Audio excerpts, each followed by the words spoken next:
Assalamu alaikum students. Our today's topic is respiration in organisms, part 6, class 8. So we were discussing about human respiratory system. In the last session we discussed about lungs. Now we will discuss about bronchi, bronchioles and alveoli in this session inshallah. As I have already told you that this trachea or windpipe,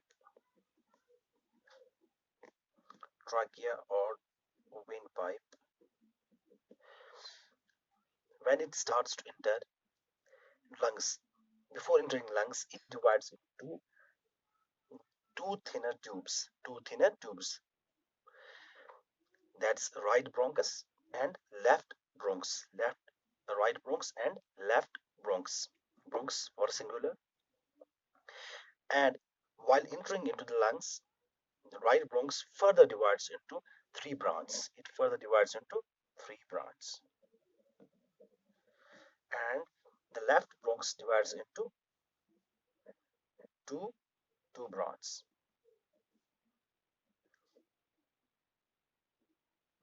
That's that's so because you have already read that the right lung has three lobes and the left lung has two lobes. And after entering into lungs, these bronchus or bronchioles further divide. These further divide into smaller, much smaller or much thinner tubes called as much thinner tubes. They are called as each bronchs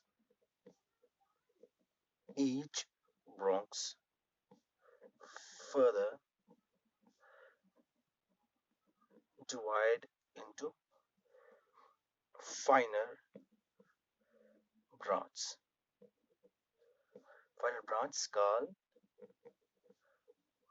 bronchioles. जब ये lungs में enter करते हैं, जब trachea lungs में enter होने से पहले ये डिवाइड होता है टू ब्रांच में, इससे थिनर होती है, उनको कहेंगे हम ईयर ट्यूब्स में, टू ईयर ट्यूब्स में thinner than the trachea. Right bronchus and left bronchus फिर डिवाइड होता है फाइनर, उससे थिनर ट्यूब्स में, ईयर ट्यूब्स में, कॉल्ड एज ब्रोंक्यूल्स. इनको कहेंगे ब्रोंक्यूल्स. और इनको हम कहेंगे simply these all are either trachea या ब्रोंकस या ब्रोंक्यूल्स और एलुलाई. इनको कहेंगे हम they are simply air tubes, जहां से एयर हमारी बॉडी तक एंटर होता है. अब जो ये ब्रोंक्यूल्स हैं, इनमें भी जस्ट लाइक दिस, इनमें भी ऐसे ही क्या होते हैं, कार्टिलेजियंस रिंग्स. कार्टिलेजियस रिंग्स, कार्टिलेज होती है इनके अंदर से, ताकि ये कोलैप्स ना हो जाए, कभी कभी आपने देखा होगा पाइप में जब पानी नहीं चलता, जो पार्क में पाइप लगाते हैं उसमें जब पानी नहीं होता है, वो चिपक जाते हैं, दोनों उसके जो एंड्स होते हैं वो एक दूसरे से चिपक जाते हैं और वहां से कोई स्पेस नहीं, वहां से अगर ऐसा यहाँ पे भी होता, अगर ये कार्टिलेजियस रिंग्स नहीं होती, तो ये जो हमारी ये ट्रैकिया है या ये एल्वियोला है, इनके जो दो एंड्स हैं ये भी चिपक जाते और एयर इंटर नहीं हो पाता, तो डेथ हो सकती थी. इसलिए ये जो है ताकि कोलैप्स ना हो जाए, अब जो ये ब्रोंक्यूल है, अब ये जो ब्रोंक्यूल फर्दर डिवाइड होते हैं आगे, वहां पे ऐसे ऐसे ट्यूब्स होते हैं, ये एंड होते हैं, जो इनका एंड होता है टिप एंड, जो इनका ब्रोंक्यूल का एंड होता है, डिवाइड नहीं सॉरी, इनका जब ये एंड होता है यहाँ पे, ये बैलून जैसे शेप्स यहाँ पे, स्वोलन शेप्स जैसे यहाँ पे होते हैं. इन एंड्स को हम कहते हैं, they are called as alveoli. Alveoli. Each bronchiole ends in a cluster. Cluster हो गया बहुत सारे, यहाँ पे इसके एंड पे बहुत सारे होते हैं, बहुत सारे cluster of tiny air chambers called alveoli. ये टाइनी चैम्बर्स होते हैं लास्ट में, इन क्लस्टर्स, इन ग्रुप्स में, बहुत सारे ग्रुप्स में होते हैं, इनको कहते हैं एल्वियोलाई. थोड़ा मैग्नीफाई करके देखो, जैसे ये है, दिस इज ब्रोंक्यूल, जब यहाँ पहुंच गया, यहाँ क्लस्टर्स में यहाँ पे जब एंड होते हैं, ये बैलून जैसे शेप होते हैं यहाँ पे, इनको कहते हैं एल्वियोलाई। ये वो जगह है, एल्वियोलाई वो जगह है जहाँ पे एक्चुअली एक्सचेंज ऑफ गैसेस होता है between blood and lungs, between blood and lungs. Exchange of gas, कौन सा गैस किस गैस के बीच में एक्सचेंज? ऑक्सीजन हम अंदर लेते हैं, कार्बन डाइऑक्साइड को बाहर छोड़ते हैं। This is the place wire actual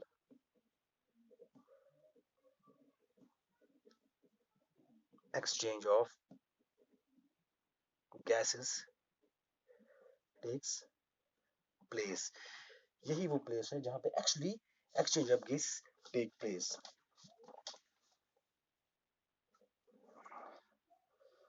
हमारे ब्लड में जब आपने मैंने आपको पहले भी बोला, जब रेस्पिरेशन होती है, ऑक्सीडेशन ऑफ फूड होता है, during oxidation of food, during oxidation, हम आगे भी पढ़ेंगे, ड्यूरिंग ऑक्सीडेशन ऑफ फूड वहां पे गैस रिलीज होती है, carbon dioxide, and this is waste material. ये हमें अंदर, this toxic to our body, ये हमें बाहर निकालना है, ये हमें, एंड बाय ये ब्लड के साथ मिक्स हुआ होता है। ब्लड जब यहाँ एल्वियोलाई के पास पहुंचते हैं, दीज आर एल्वियोलाई, वहां से ऑक्सीजन आया होता है, इनसे ऑक्सीजन यहाँ पे कार्बन डाइऑक्साइड है ब्लड में। जब यहाँ पे भी वेसल्स हैं बहुत सारी, इसमें ब्लड वेसल्स है, इसमें आर्टरीज है, यहीं पे एक्सचेंज है। यहाँ पे क्या करता है, ऑक्सीजन यहाँ पे पास कर देता है और कार्बन डाइऑक्साइड को यहाँ, फिर फर्दर इसी तरीके से लंग्स, फिर अल्वियोलाई से कहाँ जाता है, ब्रोंक्यूल्स से, अल्वियोलाई से ब्रोंक्यूल्स, फिर ट्राकिया, फिर हमारे माउथ से हम इसको एक्सपेल करते हैं कार्बन डाइऑक्साइड। तो actually the exchange of gases, अगर आपको बोला जाए एक्सचेंज ऑफ गैस कहाँ पे होता है, exchange of gases take place at alveoli. हम इसको फर्दर, हमें आपको थोड़ा नक्शल में फिर से हमें समझाऊंगा। अब जैसे हमने एयर इनहेल किया, एज वी इनहेल्ड एयर, ये कहाँ पे जाता है, it goes into nostrils, nostril से इनहेल करते हैं ना, फिर नॉस्ट्रिल से नेजल कैविटी में, नेजल कैविटी से कहाँ पे जाता है, फेरिंग्स, ये जो कॉमन पैसेज है फूड और एयर की कॉमन पैसेज, फिर ट्राकिया, यहाँ पे फिर डिवाइड हो जाता है, ट्राकिया मींस विंड पाइप, और फूड पाइप को हम बोलते हैं इसोफेगस। ट्राकिया से कहाँ चला जाता है, ब्रोंक्यूल्स में, ब्रोंकाई, ब्रोंकाई से कहाँ, ब्रोंक्यूल्स, ब्रोंक्यूल से कहाँ जाता है, फिर it goes into alveoli and at the last it goes into blood vessels, हमारे ब्लड स्ट्रीम में चला जाता है और हमारी सेल्स में चला जाता है। फॉर ऑक्सीजन किस लिए हमें चाहिए, फॉर रेस्पिरेशन। अगर ऑक्सीजन नहीं हो तो रेस्पिरेशन नहीं होगी, ऑक्सीजन नहीं हो तो रेस्पिरेशन नहीं होगी। I am talking about human beings. anaerobic, I am talking about anaerobic respiration, I am talking about anaerobic respiration। ये हमारा हो गया जो ह्यूमन रेस्पिरेटरी सिस्टम है, ये हमारा खत्म हो गया। इसके बाद में एक पॉइंट आपको बताऊंगा, जो मैंने आपको बोला था about diaphragm, about diaphragm. Diaphragm मैंने आपको बोला था, ये क्या डायफ्राम क्या है, it's a sheet like structure which, जो क्या करता है काम, जो एब्डोमिनल कैविटी, एब्डोमिनल कैविटी को किससे अलग करता है, from the thoracic cavity, from the thoracic cavity, abdominal cavity को ये डिवाइड कर, एक शीट लाइक स्ट्रक्चर होता है जिसके ऊपर लंग्स होते हैं, जिसके ऊपर लंग्स रेस्ट करते हैं, जिसके ऊपर लंग्स, आपको मैं ये दिखाऊंगा आपके टेक्स्ट बुक में पेज नंबर 130, ये है डायफ्राम, दिस इज डायफ्राम, ये शीट लाइक स्ट्रक्चर, इसके ऊपर ये लंग्स है।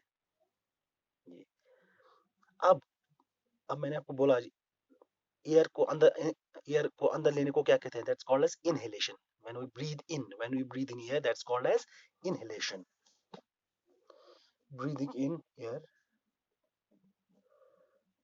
breathing in air is called as inhalation, and breathing out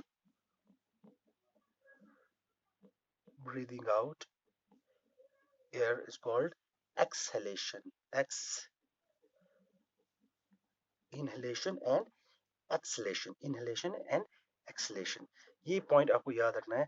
during inhalation, जब हम इनहेल करते हैं एयर, उस वक्त क्या होता है, रिब्स मूव।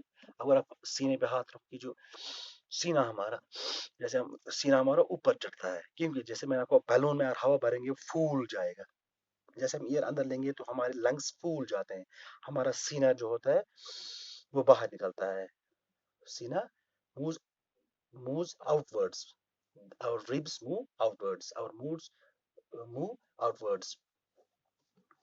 उसे, और ये दूसरा क्या होता है, जो डायफ्राम होता है, डायफ्राम की भी मूवमेंट होती है। डायफ्राम इट मूव्स डाउनवर्ड्स, ये नीचे जाता है, और हमारे ribs they move outwards during inhalation। During inhalation is important point to remember. During inhalation, ribs move. Ribs हो गए हमारे, जो के जैसा स्ट्रक्चर है जिसके अंदर प्रोटेक्ट करके है हमारी लंग्स, एडजस्ट, सीन्स पर अथवा which is very urgent that they are called as ribs। ribs move outwards and diaphragm moves down, diaphragm moves down. जैसे ये रिब्स, डायफ्राम जो है ये नीचे चला जाएगा ताकि अकोमोडेट करे, जब ये फूल जाएंगे इसको, स्पेस को अकोमोडेट, नीचे चला जाता है, इसको स्पेस दे देते हैं लंग्स को, क्योंकि फूलते हैं। डायफ्राम नीचे चला जाता है और ribs they move up, they move up. अगर सिर पे हाथ रखोगे दे मूव आउटवर्ड्स